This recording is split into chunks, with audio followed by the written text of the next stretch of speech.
Sabe, numa investigação criminal, às vezes as testemunhas, bom, elas esquecem ou simplesmente não falam. Mas tem uma testemunha que está sempre lá e que nunca mente: o próprio corpo humano. Cada marquinha, cada célula está contando um pedaço da história. E é exatamente isso que a gente vai fazer hoje. Vamos aprender a ler essa história. Vamos mergulhar de cabeça no universo da medicina legal, onde o corpo é, sem dúvida, a evidência mais importante de todas. Então, o nosso roteiro hoje vai ser basicamente seguir os passos de um perito. Primeiro, vamos entender como o corpo se torna essa evidência fundamental.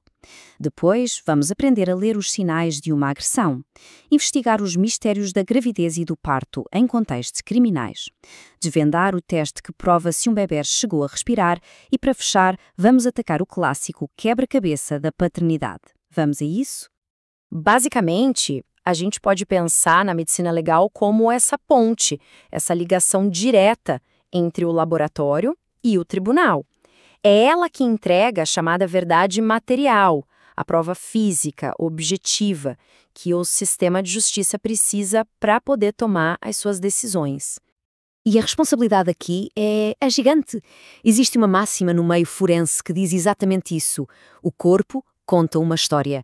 Mas é preciso saber como ler, porque o mais ínfimo detalhe pode ser a linha que separa uma condenação correta de uma acusação terrivelmente injusta. A precisão aqui não é uma opção, é uma obrigação. E a nossa primeira imersão vai ser na imunologia forense. É um campo extremamente delicado, onde o desafio do perito é conseguir diferenciar o que é uma variação natural da anatomia e o que é de facto um sinal de trauma. Ok, e aqui a coisa fica muito técnica e muito importante. De um lado, temos o que se chama de entalhes. Pensa neles como características naturais do corpo. Geralmente são superficiais, com as bordas mais lisinhas, arredondadas. Do outro lado, as rupturas, que são resultado de um trauma. A história aqui é completamente diferente. Elas costumam ser profundas, completas, com bordas todas irregulares e numa localização diferente. Confundir um com o outro, as consequências legais são enormes. E o corpo funciona mesmo como um relógio biológico. É impressionante. Saber datar uma lesão, o termo técnico é cronotanatognose, é absolutamente fundamental. Se a lesão for recentíssima, nas primeiras 48 horas, a gente vai ver sangramento, inchaço. Se for recente, ali entre 2 a 7 dias, já aparecem sinais de inflamação, uma secreção amarelada. E se já tiverem passado mais de 20 dias, a lesão é considerada antiga. Já cicatrizou, as bordas estão pálidas. Essa linha do tempo pode construir ou destruir um álibi. Agora, um ponto super importante para desmistificar algumas ideias: o chamado ímen complacente. Não é nada mais do que uma variação anatômica. Algumas pessoas têm essa estrutura com uma elasticidade tão grande que uma penetração pode acontecer sem que haja qualquer tipo de lesão, de rasgo. E o que isso significa na prática? Que um ímen intacto não prova de forma alguma que não houve uma relação sexual. Isso é crucial. A ausência de lesão não significa ausência de agressão. E a história que o corpo conta não para por aí.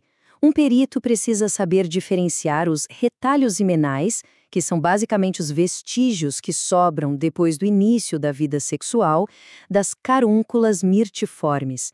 Estas últimas são bem diferentes. São nódulos mais fibrosos que são resultado daquela distensão e ruptura extremas de um parto.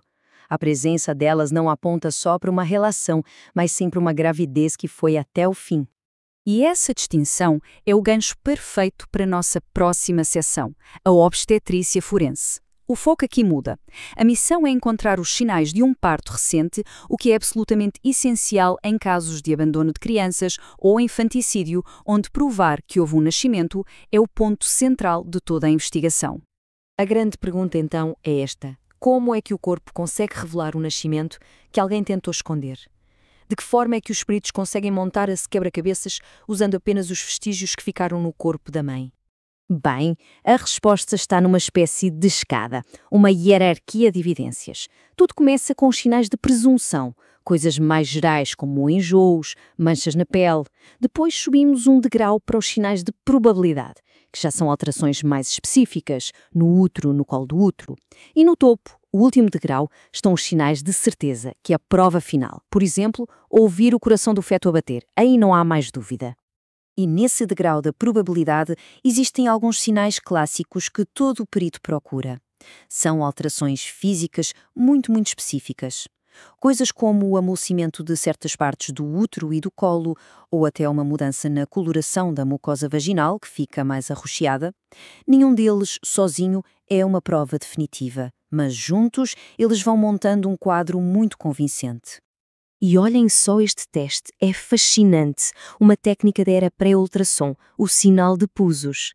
A ideia é a seguinte: com um toque rápido na parede vaginal, o feto, que está a flutuar no líquido amniótico, sobe e depois desce, e o examinador sente um pequeno choque de retorno no dedo. Hoje em dia temos tecnologia, claro, mas na medicina clássica este era considerado um sinal de certeza clínica. Muito bem, agora a gente chega talvez na parte mais dramática da nossa análise. O teste para provar se houve respiração. Em casos de suspeita de infanticídio, a pergunta mais importante, a que define tudo, é: este bebê nasceu com vida? Para a gente entender a importância disso, é preciso primeiro definir o que é infanticídio perante a lei. Não é a mesma coisa que um homicídio. A lei especifica que é quando a mãe bata o próprio filho durante ou logo após o parto. Mas, e este é o ponto-chave, sobre a influência do chamado estado puerperal. É uma condição de perturbação psicológica e física tão intensa que a lei a considera um fator atenuante. E do ponto de vista legal, toda a investigação gira em torno desta pergunta: o recém-nascido chegou a respirar por conta própria uma única vez? Porque aquele primeiro suspiro, para a lei, estabelece uma vida independente. E provar que essa respiração aconteceu é o objetivo de uma série de testes chamados de docimásias. O teste mais conhecido de todos é a docimásia hidrostática de Galeno. É um procedimento super engenhoso, todo baseado em densidade.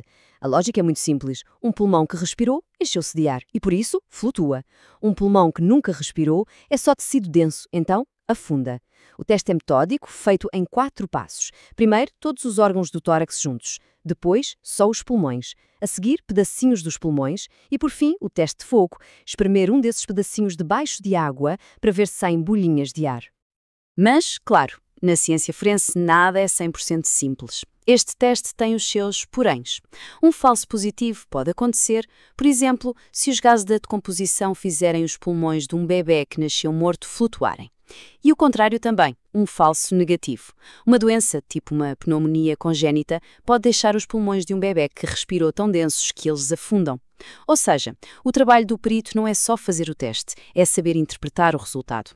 É por isso que os peritos não confiram num único teste. Eles têm uma caixa de ferramentas. A docimásia de Breslau, por exemplo, vai ver se tem ar no estômago porque o bebê pode ter engolido ar. A docimásia óptica é a comparação visual. A cor e a textura de um pulmão que respirou é bem diferente. Mas a prova de ouro, a confirmação final, costuma ser a docimásia histológica. Olhar no microscópio e ver, sem sombra de dúvida, os alvéolos pulmonares abertos, expandidos pelo ar. Ok, então depois de descobrir se uma vida começou, a ciência forense às vezes precisa de responder a outra pergunta. De onde veio essa vida? E isso nos leva ao nosso último tópico, o enigma da paternidade e a lógica brilhante que era usada muito antes de existir o teste de ADN. Pois é, antes do ADN chegar e nos dar aquelas certezas de 99,9%, a investigação de paternidade era um jogo fascinante de pura lógica. O objetivo não era apontar o dedo e dizer o pai é este. Era o contrário. Era usar a ciência para provar, sem margem de erro, quem não poderia ser o pai. Era a ciência da exclusão. E o sistema de grupos sanguíneos ABO é um exemplo perfeito de como essa lógica funciona. As leis da genética aqui são como as da matemática, não falham. Vamos ver um exemplo prático. A mãe tem sangue tipo O e o filho tem tipo A. Bom, isso significa que o gene para o tipo A tem que ter vindo do pai, não há outra hipótese. Portanto, se um suposto pai tem sangue tipo O ou B, ele está cientificamente excluído. Fim de papo. A ciência deu um não definitivo. E essa mesma lógica de ferro se aplica a outros sistemas sanguíneos. Por exemplo, no sistema RH, é impossível que 2 pais com RH negativo tenham um filho com RH positivo. Impossível. No sistema MN, a mesma coisa. Um pai que é do tipo M não tem como ter um filho do tipo N, porque ele obrigatoriamente vai passar um gene M para o filho. Eram regras assim claras que serviam como um filtro para eliminar quem não se encaixava na equação genética. Bom, a gente viajou por esse universo onde o corpo fala através da ciência. Vimos como ele revela um trauma, um parto, uma única respiração, uma herança genética, mas tudo isso nos deixa com uma última reflexão. A ciência nos dá os factos, os dados brutos, mas a justiça precisa de interpretação. E quando o corpo é a principal testemunha, a única testemunha, o que acontece quando a história que ele conta não é assim tão clara? Quando ela é ambígua? Fica a pergunta.